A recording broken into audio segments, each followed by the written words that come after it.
Vikramshila IAS coaching institute 14 बीघा ऋषिकेश। भारत का भूगोल कर रहे थे हम लोग। उसमें जो चैप्टर चल रहा था वो भारत के भौतिक प्रदेश। भारत के भौतिक प्रदेश में हम लोगों ने ट्रांस हिमालय कर दिया, तिब्बत हिमालय क्षेत्र कर दिया, बृहद हिमालय कर दिया। आज नंबर है किसका? लघु या मध्य हिमालय का। लघु हिमालय या एक क्वेश्चन तो यही बन जाता है कि मध्य हिमालय को लघु हिमालय कौन सा है, तो मध्य हिमालय को लघु हिमालय बोला जाता है। किसको? मिडिल हिमालय या हिमाचल रेंज या लघु हिमालय, ये सब एक ही है। ठीक है, तो यह श्रेणी महान हिमालय के दक्षिण और शिवालिक हिमालय के उत्तर में उसके समानांतर फैली है। भाई पहले ग्रेटर हिमालय, पहले ट्रांस हिमालय है, फिर ग्रेटर हिमालय, फिर मिडिल हिमालय, फिर शिवालिक रेंज है, फिर मैदान है ना।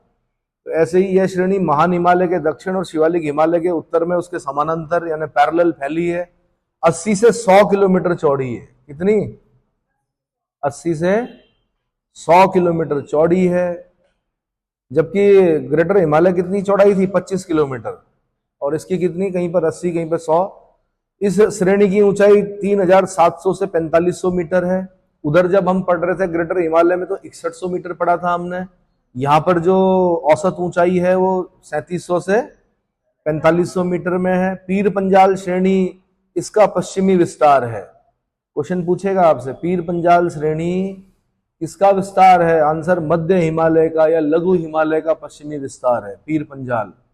ठीक है, आप जब जम्मू कश्मीर में देखते हो ना तो काराकोरम, लद्दाख, जास्कर, पीर पंजाल, ये सही क्रम है ऊपर से नीचे। देखा है आपने? कई बार ABCD करके पूछ लेता है, वो मैप में बनाता है काराकोरम, लद्दाख, जास्कर, पीर पंजाल। ठीक है जी, तो पीर पंजाल लघु या मध्य हिमालय का पश्चिमी विस्तार है जिसका जम्मू कश्मीर एवं हिमाचल राज्य में फैलाव मिलता है।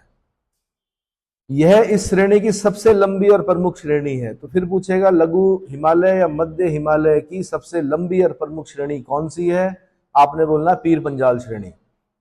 झेलम और व्यास नदियों के बीच लगभग 400 किलोमीटर की लंबाई में लगातार फैलकर आगे यह श्रेणी दक्षिण पूर्व दिशा में मुड़ जाती है। इस श्रेणी में पीर पंजाल और बनिहाल दो प्रमुख दर्रे हैं। पीर पंजाल दर्रा लगभग 3494 मीटर की ऊंचाई पर है और बनिहाल दर्रा जो है वो 2832 मीटर की ऊंचाई पर है। बनिहाल दर्रे से होकर जम्मू कश्मीर मार्ग जाता है। इस श्रेणी के दक्षिण पूर्व की ओर धौलाधर श्रेणी है जिस पर शिमला नगर स्थित है। यहां से क्वेश्चन बना हुआ है पहले कि शिमला नगर किस श्रेणी पर अवस्थित है, तो आपने बोलना धौलाधर पर अवस्थित है। किस पर अवस्थित है? धौलाधर पर अवस्थित है। और शिमला की जो हाइट है वो 2205 मीटर है। कितनी? 2205 मीटर की हाइट पर शिमला मिलता है। इसके आगे नाग, रीवा, मसूरी आदि श्रेणियां पाई जाती हैं। इन श्रेणियों पर चक्राता, मसूरी, नैनीताल, रानीखेत, अल्मोड़ा, दार्जिलिंग, डलहौजी नगर स्थित हैं जिनकी ऊंचाई 1500 से 2000 मीटर के बीच पाई जाती है। ध्यान रखना कि जितने भी हिल स्टेशन है वो हिमाचल रेंज में पड़ते हैं। हिमाचल रेंज या मध्य हिमालय या लघु हिमालय, अगर उसमें भी ये बोलेगा तो धौलाधर रेंज, धौलाधर रेंज पर ही शिमला है, धौलाधर रेंज पर ही नाग, रीवा, मसूरी है ना। चक्राता यानी जो लघु हिमालय है उस पर चक्राता, नैनीताल, रानीखेत, अल्मोड़ा, दार्जिलिंग, डलहौजी, ये सब हिल स्टेशन किसमें है? मध्य हिमालय, लघु हिमालय। मध्य और शिवालिक हिमालय के बीच में मेन मुख्य सीमांत दरार यानी मेन बाउंड्री फॉल्ट, MBF बोलते हैं इसको। क्या बोलते हैं भाई? मैंने आपको क्या क्या बताया था? सबसे पहले मैंने आपको बताया था कि ट्रांस हिमालय और ग्रेटर हिमालय के बीच में कौन सी लाइन है? सचर जोन हिंज लाइन है। फिर ग्रेटर हिमालय और मिडिल हिमालय के बीच में मैंने क्या बताया था? मेन सेंट्रल थ्रस्ट, MCT याद रखना है।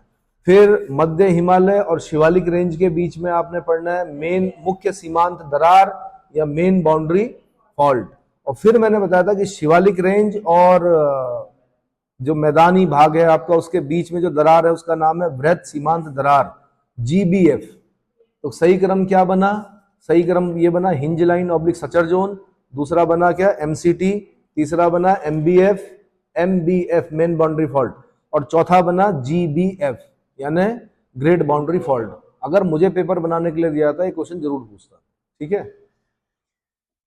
अच्छा जी, मध्य और शिवालिक हिमालय के बीच मेन सीमांत दरार यानी मेन बाउंड्री फॉल्ट पाई जाती है जो पंजाब में असोम राज्य तक विस्तृत है।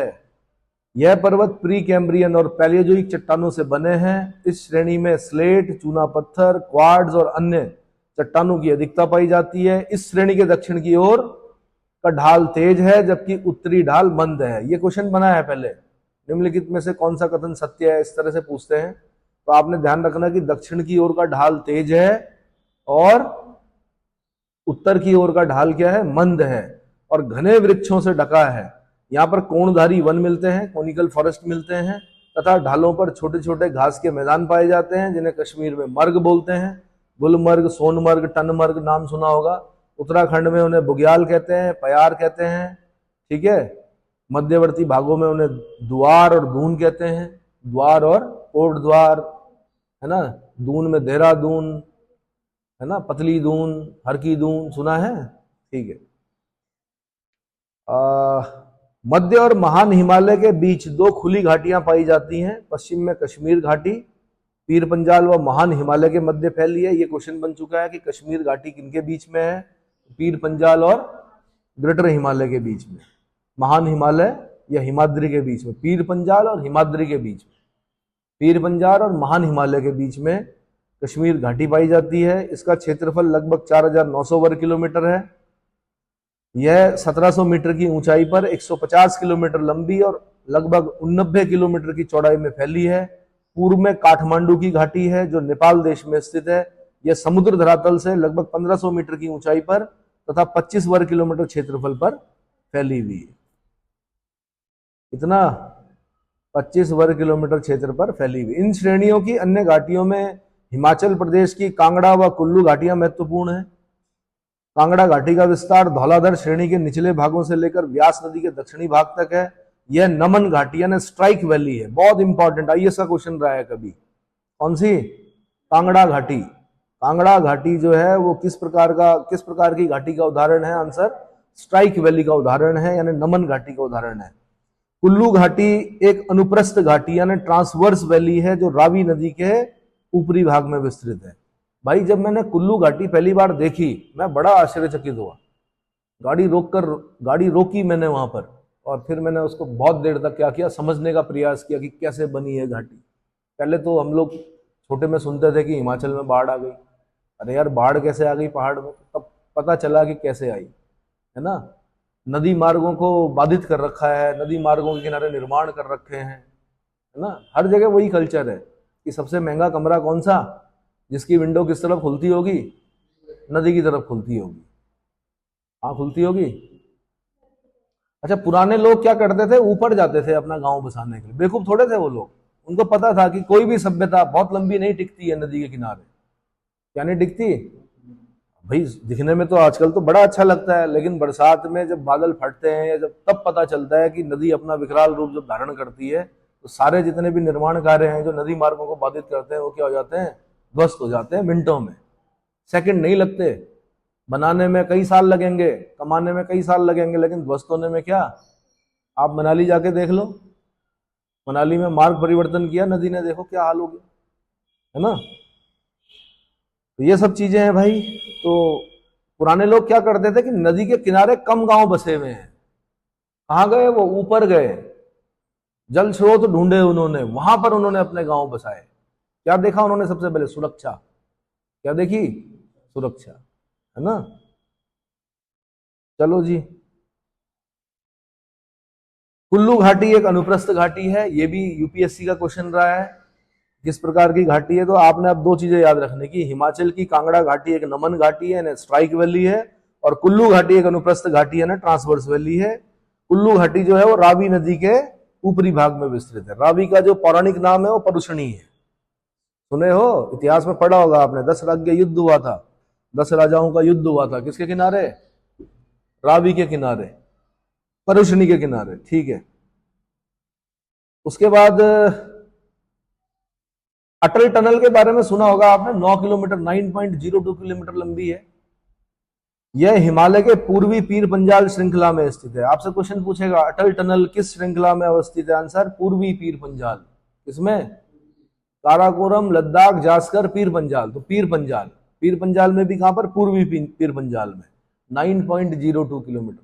बड़ा मजा आता होगा, मैं गया नहीं इसमें, लेकिन 9 किलोमीटर तक टनल के अंदर से जाना है ना। तो उसमें शुरू में देखा होगा आपने, जब ये खुली थी तो कुछ जाहिल वहां क्या कर रहे थे? डीजे बजा रहे थे उस टनल के अंदर। सेंसिटिव होता है भाई। क्या कर रहे थे? खेल लेंगे हो जट आज खून दिया होलियां गाना चल रहा था और कई लोग वहां अंदर डांस कर रहे थे। ठीक नहीं है, टनल के अंदर रुकना नहीं है आपने, लगातार चलना है। चलिए, तो 9.02 किलोमीटर पीर पंजाल श्रृंखला पर स्थित है। यह मनाली की लाहौल स्पीति घाटी से जोड़ती है।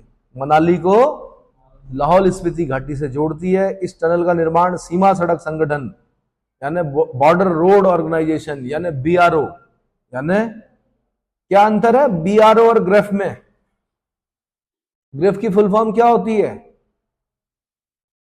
अरे कई बार जाते होंगे आप रेलवे स्टेशन के बगल से, देखा होगा आपने, ग्रिफ देखा होगा। बीआरओ और ग्रिफ में क्या अंतर है? क्या समानता है या क्या अंतर है? ध्यातव्य है कि तत्कालीन प्रधानमंत्री श्री अटल बिहारी वाजपेयी ने वर्ष 2002 में इसकी आधारशिला रखी थी। वर्ष 2020 में प्रधानमंत्री नरेंद्र मोदी ने इस टनल का उद्घाटन किया। जो मोस्ट रिस्पेक्टेबल प्राइम मिनिस्टर रहे अटल बिहारी वाजपेयी जी, उनकी जो पसंदीदा जगह थी वो थी मनाली। क्या थी? मनाली से बड़ा प्रेम था किनको? अटल जी को। जैसे मोदी जी को किससे प्रेम है? बाबा केदार से, बार बार दर्शन के लिए आते हैं, है ना। तो वैसे ही अटल जी बार बार, मतलब जो उनकी इच्छा होती थी वो कहाँ जाने की, बल्कि उनका वहां पे मेरे ख्याल से आवास भी है, कुछ जगह है उनकी वाजपेयी जी की। चलिए जी, अब शिवालिक हिमालय के बारे में पढ़ते हैं। यह हिमालय की सबसे भारी और नवीनतम पर्वत श्रेणी है। इसे बहिर हिमालय, अब देखो एक बार तो इतने में ही फंस गए बच्चे कि बहिर हिमालय किसे कहा जाता है। अब यार ऐसा होता ना पेपर के अंदर ना, दिमाग क्या करता है, बहिर हिमालय इधर से बाहर या उधर से बाहर, तो भाई शिवालिक वाला बाहर। शिवालिक रेंज को क्या बोलते हैं? बहिर हिमालय बोलते हैं। क्या बोलते हैं? जब बच्चे पेपर देके आए तो उन्होंने कहा सर हम कंफ्यूज हो गए अंदर। मैंने कहा इसलिए हुए क्योंकि आप रुक कर नहीं पढ़ते हैं। आपने रुकना है हर पॉइंट पर कि यार बहिर हिमालय, और उसको ना आपने ये भी समझना है कि यार कहीं कंफ्यूजन ना हो जाए, क्योंकि बाहर तो उधर से भी है भाई, उधर को देखेंगे तो वो भी तो बाहर है और इधर भी बाहर है, लेकिन हमने अपनी तरफ को देखना है। बहिर हिमालय कौन? शिवालिक रेंज सबसे बाहरी और नवीनतम पर्वत श्रेणी है। इसे बाह्य हिमालय यानी आउटर हिमालय एवं उप हिमालय भी कहा जाता है। उप हिमालयी क्षेत्र है, ये सामने दिख रहा है ना। जब ऋषिकेश के बारे में पूछेंगे आपसे तो आपने यही बोलना है, it is said that when Raibhya Rishi did hard penance god appeared by the name of Rishikesh. क्या बोलना है? It is surrounded by Shivalik range situated on the bank of Ganga, one of the biggest centre of river rafting and yoga. क्या बोलना है? और फिर कुछ आश्रमों के नाम लेना है आपने, डिवाइन लाइफ सोसाइटी का नाम लेना है, ठीक है, डॉक्टर स्वामी श्री शिवानंद जी महाराज, ठीक है, मतलब, और एक बीटल्स का नाम लेना आपने, किसका? महर्षि योगी बीटल्स आश्रम। और फिर किसका नाम लेना? आप तो बहुत सारे आश्रम हैं उनके नाम लेने आपने। और क्या बताओगे ऋषिकेश के बारे में? The ancient name of Rishikesh was Kubja Amrak. Rishikesh, मैंने कहा कि रब्बे ऋषि ने जब घोर तपस्या की तो भगवान जो विष्णु थे उन्होंने ऋषिकेश, हा के नीचे लगता है ऋषिकेश, वैसे ऋषिकेश ही बोला जाता है, हा के नीचे री की मात्रा लगती है, उस रूप में दर्शन दिए, इस रूप में, इसलिए यहाँ का नाम क्या पड़ा? ऋषिकेश पड़ा। ठीक है। सभ्यताएं, ये मत सोचना कि आप ही का है यहाँ पर प्लॉट। कुछ लोग बड़े दम्भ में है कि हमारे इतने प्लॉट हैं और इतने वो हैं। सभ्यता पहले भी थी। भरत जी के मंदिर में जाना, उसके बगल में खुदाई में कुछ निकले हुए हैं, क्या? कुछ मूर्तियां निकली हुई हैं, कुछ पात्र निकले हुए हैं, उनके नीचे पढ़ना कि कब के हैं, तो पता चलेगा कि भाई कई सौ साल पहले भी यहाँ लोग क्या करते थे? निवास करते थे।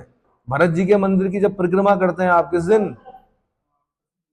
अरे भाई परिक्रमा किस दिन करते हैं? अक्षय तृतीया के दिन, है ना। भरत जी के मंदिर को देखना, उसमें खंडित कर रखी बार मूर्तियां, जो मुस्लिम आक्रांता थे उन्होंने कर रखी है। किसने की थी भाई? तैमूर लंग के समय में खंडित की गई वो मूर्तियां, है ना, बुत सिकनों ने। बुत सिकन मतलब बुतों को तोड़ने वाले, बुतों को तोड़ने वाले। किसकी उपाधि थी बुत सिकन? इतिहास में पढ़ा होगा आपने, बुद्ध सिकंद किसे कहा जाता है? हाँ जी, इतिहासकार जो बैठे हैं वो बताएं मुझे भाई। गजनी को बोलते हैं, गौरी को बोलते हैं, बाबर को बोलते हैं, औरंगजेब को बोलते हैं, किसको बोलते हैं? बुद्ध सिकंद, बुतों को तोड़ने वाला। चलो, तो ये दिख रहा है आपको, ये शिवालिक रेंज है, ये सबसे नई है, इनमें भी, हिमालय में भी नवीनतम पर्वत श्रृंखला। और सुल्तान सिकंदर शाह मीरी, औरों को भी बोलते हैं। सल्तनत से पहले किसको बोलते थे, सल्तनत में किसको बोलते थे, बुद्ध सिकंद तो लिखा ही है। और ये जो आपको ढेर दिख रहा है सामने, आज तो आपको उसमें जंगल दिख रहे हैं, उसमें बादल लगे हुए हैं, बड़ा सुंदर मौसम हो रखा है, सब कुछ धुला धुला सा है, दिख रहा है, बड़ी सुंदर। ये ढेर है दरअसल किसका, किसके अवसाद हैं ये? ग्रेटर हिमालय और मिडिल हिमालय के अवसादों से बना है। कौन? शिवालिक। हाँ जी, महमूद गजनवी को कहा जाता है बुद्ध सिकंद। किसको? महमूद गजनवी को। सोमनाथ पर आक्रमण किया कितनी बार? 17 बार। यहाँ के लोग खड़े थे, हंस रहे थे कि अब क्या होगा, ईश्वर आएंगे और रक्षा करेंगे। लेकिन क्या हुआ? गजनवी क्या लूट के चला गया सोमनाथ के मंदिर को। जो ब्राह्मण थे वो ये बोल रहे थे कि ये मलेच्छ मारा जाएगा कि ईश्वर के हाथों। लेकिन क्या होता है, ये कहावत है कि ईश्वर भी उसी की मदद करते हैं जो अपनी मदद स्वयं करता है। आक्रांता अगर आ रखा है तो उसका जवाब अहिंसा से नहीं दिया जाता, हिंसा जरूरी होती है वहां पर, अगर कोई आक्रांता है तो। चलो जी, यह पंजाब में पोतवार बेसिन के दक्षिण से आरंभ होकर पूर्व में कोसी नदी तक अर्थात 87 डिग्री पूर्वी देशांतर तक फैली है। शिवालिक रेंज कहां से कहां तक है? पंजाब में पोतवार बेसिन से के दक्षिण से आरंभ होकर पूर्व में कोसी नदी। कोसी सुना है? एक कोसी तो हमारी है, उत्तराखंड की है, ये वाली कोसी नहीं। एक बिहार में है कोसी, सुना है? बिहार का शोक बोलते हैं उसको। किसको? कोसी को। 7 धाराओं से मिलकर बनी है। सबसे बड़ी धारा का नाम अरुण है। क्या नाम है? अरुण है। हनुमानगढ़ के पास डैम बनाया, अपने मार्ग परिवर्तन के लिए कुख्यात होती है, लेकिन उस डैम को भी कई बार क्या कर देती है, इधर उधर से क्या मार्ग परिवर्तन करके बिहार में बाढ़ लेके आती है। और बाढ़ अच्छी होती है कि बुरी होती है? अच्छी भी होती है, बुरी भी होती है। जन धन को जब हानि पहुंचती है तो बुरी होती है, प्राकृतिक दृष्टि से देखें तो अच्छी होती है। सॉइल की फर्टिलिटी को बढ़ाती है, जलोढ़ मिट्टी लेके आती है। ओल्ड बांगर, न्यू खादर। ओल्ड एलुवियल सॉइल को क्या बोलते हैं? बांगर, और न्यू एलुवियल सॉइल को क्या बोलते हैं? खादर बोलते हैं। इतना समझ में आ गया? ठीक है जी। इसके आगे यह मध्य हिमालय के साथ संबद्ध हो गई है। पूर्व में अरुणाचल प्रदेश तक भी यह मिलती है। औसतन ये 15 से 30 किलोमीटर की चौड़ी है। 15 से 30 किलोमीटर चौड़ी है। हिमाचल प्रदेश और पंजाब में इसकी चौड़ाई 50 किलोमीटर है, जबकि अरुणाचल प्रदेश में इसकी चौड़ाई खाली 15 किलोमीटर रह जाती है। यह गोरखपुर के समीप हुंडवा श्रेणी तथा पूर्व में चूरिया मूरिया श्रेणी के रूप में जानी जाती है। अब भैया ये क्वेश्चन पूछे गए, ये जल्दी से कोई किसी को पता होते नहीं है। हुंडवा श्रेणी कहां मिलेगी? गोरखपुर के निकट मिलेगी। कहां मिलेगी? गुरु गोरखनाथ की भूमि। इसकी गुरु गोरखनाथ। कौन है गुरु गोरखनाथ? बताइए। नाथ संप्रदाय में थे। किसके शिष्य थे? वास्तविक नाम क्या था, कुछ बताओगे? आपके उत्तराखंड के एक व्यक्ति हैं अजय सिंह बिष्ट जी, श्री अजय सिंह बिष्ट जी, जो कि आज बाबा योगी के नाम से, योगी बाबा के नाम से मुख्यमंत्री हैं उत्तर प्रदेश में। इसी मठ के तो, गोरखनाथ मठ के तो वह हैं मठाधीश, है ना। क्या नाथ परंपरा में कोई मत्स्येंद्र नाथ थे? यही थे मत्स्येंद्र नाथ। हाँ, तो ये कान छिदवाते हैं बाबा के, देखना कभी ध्यान से। कान में कुंडल होगा, साथ में आदेश गुरु का। ये नमस्ते नमस्ते नहीं करते हैं, क्या बोलते हैं? आदेश गुरु का। क्या बोलते हैं? और ये मल्ल युद्ध में क्या होते हैं? सिद्ध हस्त होते हैं, योद्धा होते हैं। ये क्या होते हैं? योद्धा। हाँ, तो बाबा जी का भी देखना कभी, मल्ल युद्ध में ये मत सोचना कि बाबा जी ऐसे दिख रहे हैं तो कुछ नहीं, पटकनी दे देंगे क्या, मल्ल युद्ध भी करते हैं। चलो जी, हुंडवा श्रेणी समझ में आ गई आपको, गोरखपुर के समीप हुंडवा श्रेणी, और पूर्व में क्या, चूरिया मुरिया श्रेणी। ये किसका पार्ट है? ये भी शिवालिक का पार्ट है। किसका पार्ट है? शिवालिक का पार्ट है। मैंने आपको बताया था हिंदू धर्म के जब धर्म पर संकट आता है तो अंतिम योद्धा जो होते हैं वो नागा बाबा होते हैं। कौन होते हैं? धर्म की रक्षा के लिए कौन लोग? नागा बाबा, नागा सन्यासी जो होते हैं, है ना। उन्हीं में फिर ये भी आएंगे कौन, मतलब धर्म पर जब संकट आएगा तो फिर नाथ पंथ के लोग भी क्या होंगे, उस युद्ध में, धर्म युद्ध में क्या करेंगे, भाग लेंगे। एक बार हुआ था सन्यासी विद्रोह, याद है इतिहास में, है, तीर्थ यात्रा कर लगा दिया था अंग्रेजों ने, अकाल पड़ा हुआ था, सन्यासी विद्रोह हुआ। कहां पर? बंगाल में। द्विज नारायण कीना सरकार उसके क्या थे, नेतृत्व में हुआ था। वंदे मातरम, है ना, सुजलाम सुबलाम मलय शीतलाम, अंग्रेजों के नाको चने चबवा दिए थे नागाओं ने, ठीक है। क्योंकि ऐसा परिवार होता नहीं बाबाओं का, तो फिर किस चीज का डर? समझ में आया? योद्धा होते हैं। चलिए जी, इसको अरुणाचल प्रदेश में डाफला, मीरी, अबौर और मिश्मी पहाड़ियों की संज्ञा से अभिहित किया जाता है। अरुणाचल प्रदेश में Dafla hills, Miri hills, Abor hills, Mishmi hills. ये आईएएस का क्वेश्चन है, सब यूपीएससी ने क्वेश्चन पूछे हैं। शिवालिक रेंज का ही जो बड़ा हुआ भाग है अरुणाचल प्रदेश में, उसको क्या बोलते हैं? Dafla hills, Miri hills, Abor hills, Mishmi hills. Shivalik की औसत ऊंचाई 900 से 1200 मीटर है। देखो भैया, ग्रेटर हिमालय की थी 6100, लघु हिमालय की थी 3700 से 4500 मीटर, और शिवालिक की जो है वो कितनी, 900 से 1200 मीटर के बीच पाई जाती है। शिवालिक को जम्मू में जम्मू पहाड़ियों के नाम से जाना जाता है। इसका निर्माण काल मध्य मायोसीन से निम्न प्लिस्टोसीन काल अर्थात सेनेजोइक युग का माना जाता है। किस युग में बनी शिवालिक? सेनेजोइक युग में बनी। कब बनी? मायोसीन से निम्न प्लिस्टोसीन, मायोसीन से निम्न प्लिस्टोसीन काल में। समझ में आ गया? मध्य प्रदेश पीसीएस वालों ने पूछ लिया 2013 में, कब बनी शिवालिक? आंसर, सेनेजोइक युग में बनी, मध्य मायोसीन और निम्न प्लिस्टोसीन। अरे याद आ रहा है कैलेंडर? सबसे पहले जब मैंने पढ़ाया तो आपको यही बोला कि सबसे पहले क्या करो, याद कर लो। तो सेनेजोइक महाकल्प के आपने शक पढ़े थे, पैलियोसीन, इयोसीन, ओलिगोसीन, मायोसीन और प्लायोसीन पढ़े थे। उसमें बता चुका हूं मैं ग्रेटर हिमालय कब बना, मिडिल हिमालय कब बना, और शिवालिक रेंज में बता ही रहा हूं अभी कब बना। तो मध्य मायोसीन से निम्न प्लिस्टोसीन यानी सेनेजोइक युग में बना। यह मायो प्लिस्टोसीन बालू, कंकड़ और संपीडनात्मक शैल यानी कांग्लोमरेट रॉक्स की मोटी परतों से निर्मित है। क्या क्या मिलता है इसमें? शिवालिक में बालू मिलती है, कंकड़ मिलता है और कांग्लोमरेट्स मिलते हैं। आपने देखा होगा, कुछ वीडियोस देखते होंगे आप कि पूरी सड़क की पूरी क्या हो गई, धस गई। अरे भैया बालू है अंदर पूरा, क्या है, लैंडस्लाइड ज्यादा होगा, क्या होगा।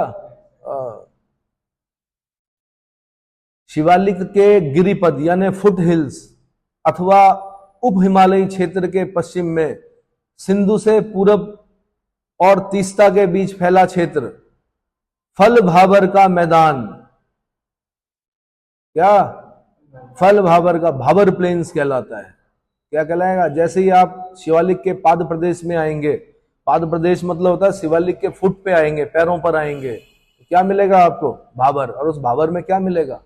कंकड़, पत्थर। जिसमें आप रह रहे हो ये भी भाबर है। हैंडपंप खोदो ना, एक ट्रॉली पत्थर निकलते हैं, हमसे बड़े आकार के पत्थर निकलते हैं नीचे से। हमें लगता है ऊपर जैसे मिट्टी है नीचे भी वैसे ही होगी। जैसे जैसे खोदते हैं बड़ा आश्चर्य होता है। क्या होता है कि भाई हम किस चीज में, किस ढेर पर हम रह रहे हैं, है ना। इसीलिए ये बड़ी मजबूत भूमि है। कैसी है? मतलब यहाँ मकान जल्दी से धंसता नहीं है नीचे। जैसे अगर आप ये नदी किनारे वाला जो क्षेत्र है, विस्थापित वाला क्षेत्र है, वहां पर दरार पड़ती है मकानों पर, यहाँ नहीं पड़ती है। लेकिन दूसरी समस्या ये है कि हम भूकंपीय क्षेत्र में कितना भी ऊंचा बना लो, कितना भी मजबूत बना लो, क्या है, भूकंप वाले इलाके में हम लोग। चलो जी, तो मैंने क्या बताया, उप हिमालयी क्षेत्र के पश्चिम में सिंधु से पूरब और तीस्ता के बीच फैला क्षेत्र फल भाबर का मैदान कहलाता है। पश्चिम बंगाल में तीस्ता और रायडाक नदियां परस्पर मिलकर 90 किलोमीटर चौड़ा रिक्त स्थान बनाती है, यहां पर शिवालिक बिल्कुल अदृश्य हो जाती है। तीस्ता और रायडाक नदियां परस्पर मिलकर 90 किलोमीटर चौड़ा रिक्त स्थान बनाती है, यहां पर शिवालिक बिल्कुल अदृश्य हो गई है। यह श्रेणी वृहत सीमांत दरार यानी ग्रेट बाउंड्री फॉल्ट द्वारा अलग होती है। यानी शिवालिक और जो भाबर वाला या मैदानी वाला इलाका है उसके बीच में क्या है, ग्रेट बाउंड्री फॉल्ट है, वृहत सीमांत दरार है। इस दरार का क्रम अधिक स्पष्ट नहीं है। शिवालिक व मध्य हिमालय के बीच अनेक घाटियां पाई जाती हैं। इनको पश्चिम व मध्य भाग में दून और पूर्व भाग में द्वार कहते हैं, कोट द्वार, देहरादून, है ना। ध्यान रखना, पश्चिमी व मध्य भाग में दून और पूर्वी भाग में द्वार कहते हैं। देहरादून, हरिद्वार ऐसे ही मैदान है। देहरादून घाटी 75 किलोमीटर लंबी और 15 से 20 किलोमीटर चौड़ी है।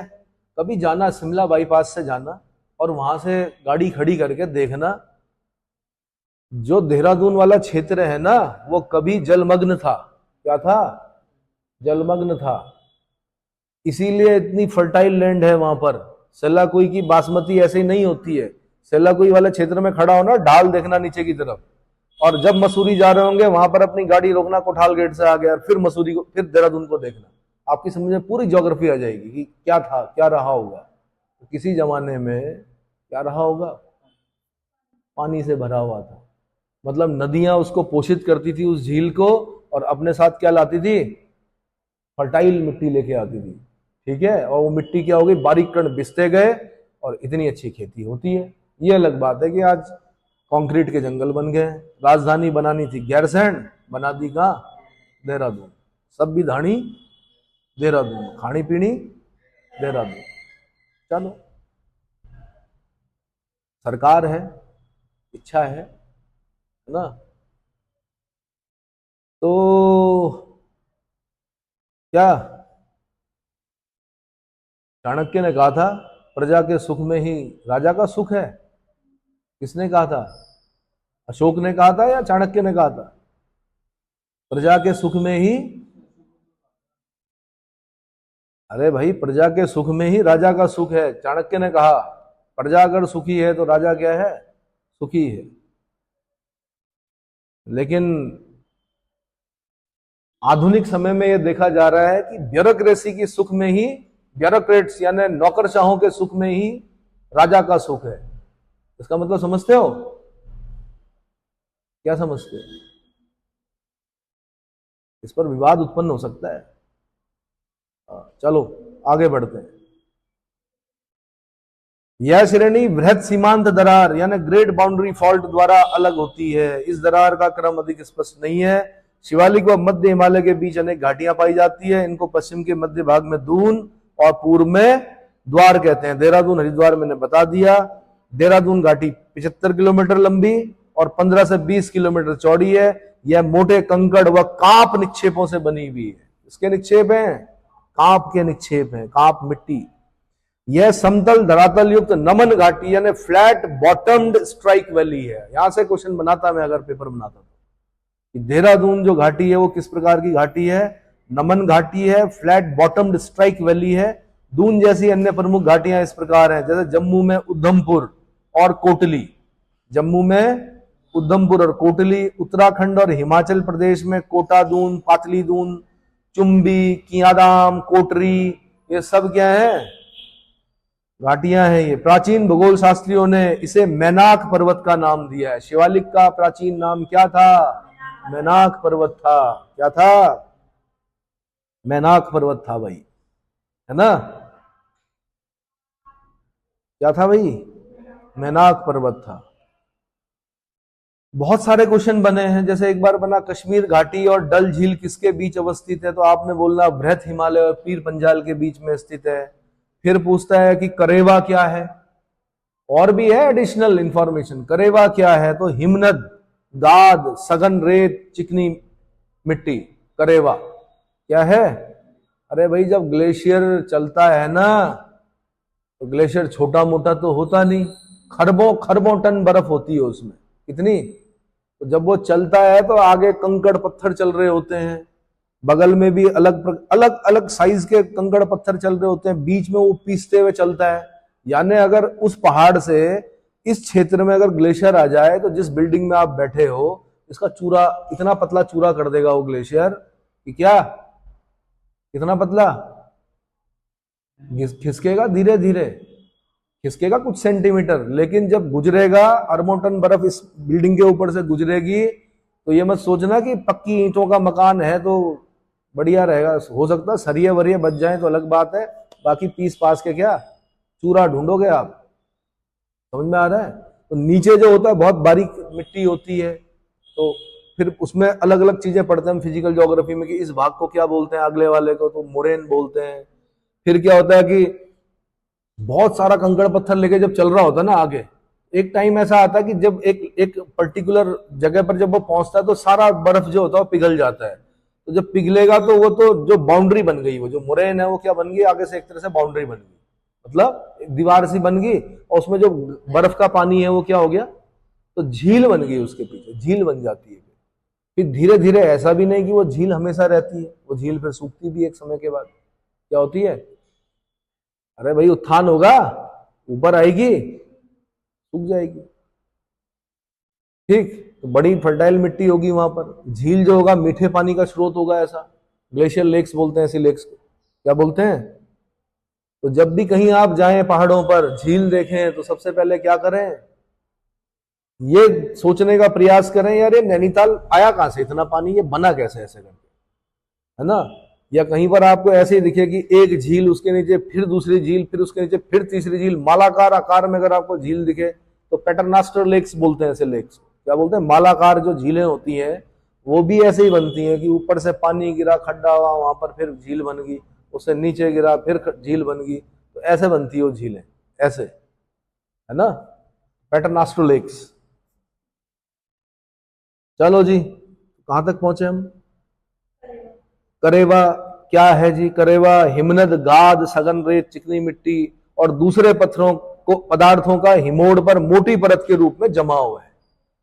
उत्तराखंड के किस भाग में पाताल तोड़ कुएं पाए जाते हैं, एक बार ये क्वेश्चन पूछा। आर्टिजियन वेल्स, ऑस्ट्रेलिया में बताया था मैंने, न्यू क्वींसलैंड वाला जो क्षेत्र है, आर्टिजियन वेल्स, क्या होता है आर्टिजियन वेल्स, एक बार खोदो पानी अपने आप निकलता रहेगा, उत्सृत कूप बोलते हैं उनको, क्या बोलते हैं, पाताल तोड़ कुएं तो गांव की भाषा है, वैसे जो ज्योग्राफी में उसको बोलते हैं उत्सृत कूप, या आर्टिजियन वेल्स वाला जो क्षेत्र है वो कहां है, तराई वाला जो क्षेत्र है।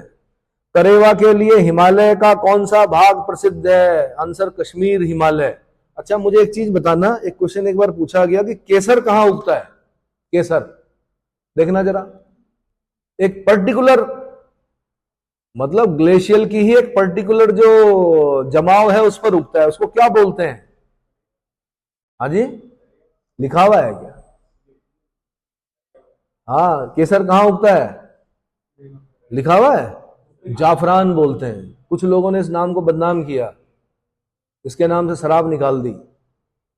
केसर कहां उगता है, करेवा में उगता है, अच्छा दे रखा है इन्होंने, है ना। केसर कहां उगता है भाई, केसर की खेती करेवा पर होती है, ठीक है। फूल होते हैं उनके, पुंकेसर जो होते हैं, पॉलन क्या बोलते हैं, पुंकेसर, है ना, उससे सबसे अच्छे किस्म का केसर निकलता है। अच्छा, करेवा के लिए हिमालय का कौन सा भाग प्रसिद्ध है, बता दिया मैंने, कश्मीर घाटी। केसर जाफरान की खेती किस पर की जाती है, करेवा पर। वैष्णो देवी, अमरनाथ गुफा और चरारे शरीफ किस हिमालय में स्थित है, कश्मीर हिमालय में। वैष्णो देवी, अमरनाथ गुफा और चरारे शरीफ। कश्मीर घाटी की उत्तरी तथा दक्षिणी सीमा किन श्रेणियों द्वारा निर्धारित होती है, जास्कर श्रेणी और पीर पंजाल श्रेणी। उत्तरी सीमा पर जास्कर और दक्षिणी सीमा पर पीर पंजाल। काली नदी किसकी सहायक नदी है, घाघरा की सहायक नदी है। काली सुना है, जिसको आप शारदा भी बोलते हैं। उत्तराखंड और नेपाल की बॉर्डर पर बहती है, कौन, काली। कहां से निकलती है, काला पानी से। और काला पानी विवाद किसके बीच में है, नेपाल और भारत के बीच में। एक काला पानी अंडमान निकोबार में, सेलुलर जेल, वो अलग है, ये काला पानी अलग है, ठीक है। तो घाघरा की सहायक नदी है भाई काली नदी। फूलों की घाटी कहां है, कुमाऊं हिमालय में है, जब आपने बोलना है, अब आप बोलोगे नहीं जी वो तो चमोली में है, कुमाऊं हिमालय क्यों बोल रहे हैं, तो मैंने हिमालय का डिवीजन बताया था। जम्मू कश्मीर वाले हिमालय को पंजाब हिमालय बोलते हैं, जो गढ़वाल कुमाऊं वाला हिमालय उसको कुमाऊं हिमालय बोलते हैं। किसके बीच में, सतलज और काली के बीच वाला हिमालय कुमाऊं हिमालय कहलाता है। फूलों की घाटी कहाँ है, कुमाऊं हिमालय में। ठीक है, आपको गोविंद घाट में उतरना है, वहां से ऊपर चढ़ना है, फिर घांगरिया जाना है, फिर घांगरिया से आप फूलों की घाटी भी जा सकते हो और सिक्स श्राइन हेमकुंड साहब भी जा सकते हो। अगला डेस्टिनेशन वही है भाई। नौजवान तैयार रहना है। गुरु गोविंद सिंह जी की तपस्थली पे जाएंगे, फूलों की घाटी भी जाएंगे। हाँ जी, अभी नहीं होता बंद, ठीक है।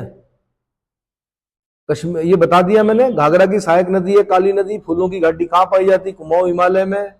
स्लैश और बर्न कृषि किस खेती पद्धति की उपमा है, स्थानांतरित कृषि। स्लैश और बर्न। लोकटक झील किस घाटी में स्थित है, मणिपुर घाटी में। लोकटक लेक के बारे में सुना है?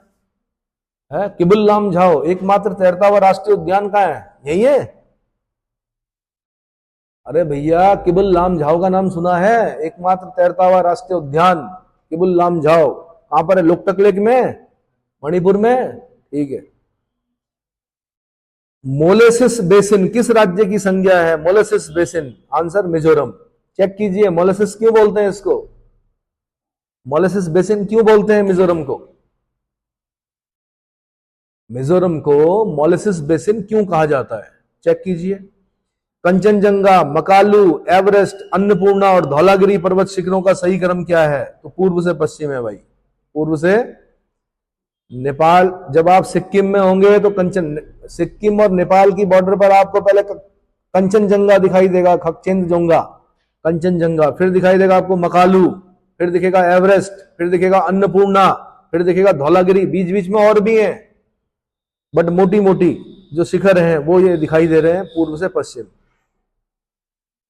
पूर्वी हिमालय की तुलना में ट्री लाइन की ऊंचाई का मान पश्चिमी हिमालय में होता है, आंसर कम। पूर्वी हिमालय में ट्री लाइन की ऊंचाई का मान पश्चिमी हिमालय में कम होता है। ट्री लाइन वो लाइन होती है जिसके बाद पेड़ नहीं दिखाई देते हैं, बुग्याल शुरू हो जाते हैं। क्या शुरू हो जाते हैं, बुग्यालों की सबसे बड़ी समस्या यही है भाई, हम चले तो जाते हैं, हम गए भी, और रात को ठंड लगती ना जब, तो जलाने के लिए कुछ नहीं मिलता फिर। और सुबह के टाइम पर 4 बजे के आसपास टेम्परेचर गिरता है बहुत बुरी तरह से। कितने बजे, 2 से और 4 बजे के बीच में बुग्यालों में अगर आप टेंट लगाकर बैठे हो और अगर आपके पास अच्छा स्लीपिंग बैग नहीं है -10 और -20 का, तो समझ लो कि स्थिति विकट हो सकती है। क्या हो सकती है, क्योंकि जलाने के लिए कुछ नहीं मिलता। या तो साथ में लकड़ी लेके जाओ, वैसे नहीं करना चाहिए, इको सेंसिटिव जोन है, आग वाग नहीं जलानी चाहिए, है ना। बट अपने स्प्रिट लैंप वाले जो होते हैं वो लेके जाएं अपने टेंट के अंदर, जिससे आप क्या सब कर सको, थोड़ा गर्म कर सको टेंट को अंदर से। चलो जी, क्या पूछा था मैंने कि मिजोरम को मोलेसिस बेसिन क्यों कहते हैं, असंगठित जमाव से बना है, इसलिए उसको क्या बोलते हैं, मोलेसिस बेसिन कहते हैं। क्लियर हो गया। और ये पहाड़ी भूमि के साथ इसमें फोरलैंड बेसिन है, जो पहाड़ों के समानांतर चलने वाली एक घाटी। बिल्कुल, तो इसका आंसर पूरा पूरा नोट कीजिए और लिखिए उसको। हिमालय का सबसे बड़ा ग्लेशियर कौन सा है, सियाचिन ग्लेशियर, 76.44, 76 अच्छा, मैं एक चीज बताइए, अभी आपको ट्री लाइन की ऊंचाई का मान पश्चिम हिमालय में कम है, क्यों, पश्चिम हिमालय में कम क्यों है और पूर्वी हिमालय में ज्यादा क्यों है, इसका भी आंसर ढूंढिए। कल मैंने आपको बताया था आइस लाइन के बारे में, है स्नो लाइन जो होती है उसके बारे में बताया था, उसी से मिलता जुलता आंसर है इसका भी। अगला, पर्यटक स्थल मसूरी, नैनीताल, रानीखेत, अल्मोड़ा, दार्जिलिंग हिमालय के किस भाग में स्थित है, तो मध्य हिमालय में है भाई। कश्मीर और काठमांडू घाटी हिमालय के किस भाग में स्थित है, मध्य और महान हिमालय के बीच में है। कहां पर है, मध्य और ग्रेटर हिमालय और मिडिल हिमालय के बीच में कौन सी लाइन है, ग्रेटर हिमालय और मिडिल हिमालय के बीच में कौन सी लाइन बताई थी? हाँ जी, मेन सेंट्रल थ्रस्ट लाइन। तो बस मेन सेंट्रल थ्रस्ट से होते हुए चलना, आप समझ लेना कि कश्मीर घाटी और काठमांडू घाटी। आया था भूकंप काठमांडू में, स्विमिंग पूल में पानी जो था 2 बार झटके लगे, एक बार पानी इधर गिरा और एक बार इधर गिरा और स्विमिंग पूल खाली। ऐसा भूकंप आया था नेपाल में। तो सिस्मिक जोन पे है नेपाल भी। हिमालय का दक्षिणतम और नवीनतम विस्तार है शिवालिक हिमालय। क्या है? दक्षिणतम और नवीनतम विस्तार। अगला, बुग्याल और पयार घास के मैदान किस प्रदेश में पाए जाते हैं? उत्तराखंड में। कश्मीर में मर्ग कहते हैं उनको, सोनमर्ग, गुलमर्ग। हिमाचल किस हिमालय का पर्यायवाची है? मध्य हिमालय का। हिमाचल रेंज बोलते हैं मध्य हिमालय को। हिमाचल रेंज किसको बोलते हैं? हिम के अंचल में हिमांचल। मेन बाउंड्री फॉल्ट किसको अलग करती है? मध्य हिमालय और शिवालिक रेंज को, या लघु हिमालय और शिवालिक रेंज को अलग करती है, MBF, main boundary fault. Himalaya का वर्गीकरण नदी घाटियों के आधार पर किसने किया था? सिडनी बुरार्ड ने किया था। हिमालय का वर्गीकरण नदी घाटियों के आधार पर किसने किया? सिडनी बुरार्ड ने किया। एक अभिनति श्रृंखला जो अरुणाचल प्रदेश तथा नागालैंड के उत्तर दक्षिण में विस्तारित है, उसका नाम है पटकोई बुम। क्या है? पटकोई बुम। बिल्कुल वहां जाना, अरुणाचल प्रदेश के उधर नागालैंड के आसपास।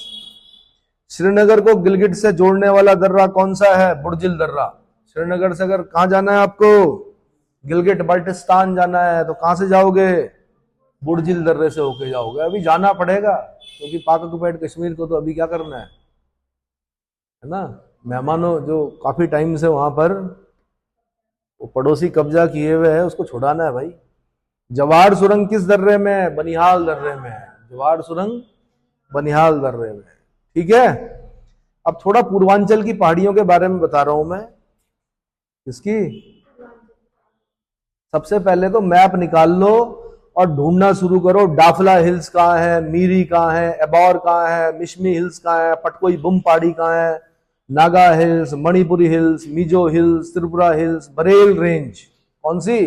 आईएएस का क्वेश्चन है। बरेल रेंज, मिकिर रेंज, ये आईएएस का क्वेश्चन है। गारो, खासी, जयंतिया, इनको पहले ढूंढो मैप में, तब जाके समझ में आएगा आपको पूर्वांचल। क्या क्या बोला मैंने? डाफला बोला, मीरी बोला, एबौर, मिशमी। इसका क्रम पूछता है, ऊपर नीचे पूरब पश्चिम, सही क्रम पता होना चाहिए। और बरेल रेंज, मिकिर रेंज, इनका पूछता है। गारो, खासी, जयंतिया से पूछता है। समझ में आया? ठीक है। आवाज थोड़ा कठोर है मेरी, लेकिन अगर उसको समझ पाओगे तो काफी बेनिफिट मिलेंगे आपको पेपर के अंदर। अगला, हिमालय की उत्तर से दक्षिण म्यांमार भारत सीमा के सारे फैला। और अरुणाचल प्रदेश यानी तिराप मंडल। अरुणाचल प्रदेश को क्या बोला जाता है? तिराप मंडल, कौमा नागालैंड, मणिपुर एवं मिजोरम से गुजरने वाली पहाड़ी श्रेणियों को संवेत रूप में पूर्वांचल की पहाड़ियां संज्ञा से जाना जाता है। अरुणाचल प्रदेश के पूर्वी भाग में मिशमी तथा पटकाई बुम पहाड़ियां हैं। कौन कौन सी? मिशमी हिल्स और पटकाई बुम है। पटकाई बुम अरुणाचल प्रदेश तथा म्यांमार की सीमा बनाती है। क्या बनाती है? सोना बना है भाई, सोना नहीं है। पटकाई बुम अरुणाचल प्रदेश तथा म्यांमार की सीमा बनाती है। पटकाई बुम के दक्षिण नागा श्रेणी और उसके दक्षिण में कोहिमा श्रेणी, कोहिमा पहाड़ी स्थित है। इन दोनों पहाड़ियों के सर्वोच्च शिखर का नाम सारामती और जापुबी है। हाँ जी। नागा हिल्स की सबसे ऊंची चोटी कौन सी है? सारामती चोटी है। कौन सी?